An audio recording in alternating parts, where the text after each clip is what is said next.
These are the same results that you will get in a cast iron pan, okay? You hear that sizzle? You hear that sear?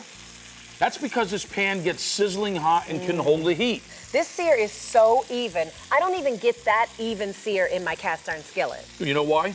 The induction plate and aluminum core gives rapid, even heat throughout the pan, so there's no hot spots. And you know what I love, Chef? This is something that I cannot do with my cast iron skillet, not when there's this much food in the pan. Well, not only the weight of it, Kim, but how about that cool handle? That's another thing I can't do with my cast iron skillet is touch that handle after it's been cooking on the stovetop. The aluminum is anodized, which makes it stronger than steel.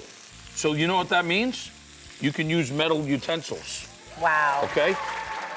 We're gonna take our asparagus out, and then what we're gonna do, we're gonna take our potatoes. You are literally making me cringe scraping that spoon against the bottom of that pan. There's no worries, I promise you. Now what we're gonna do is we're gonna show folks at home one end to the other. Look at that. We got a nice sear, like we were in like a super duper cast iron pan. Right. But we're in nonstick.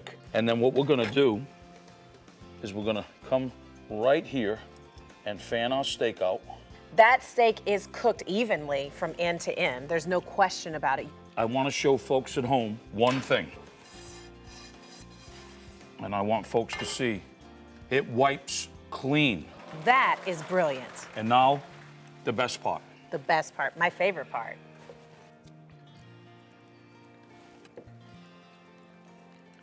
That steak is seared and cooked perfectly, Chef. That is delicious. You see, when you have great cookware, you make great food.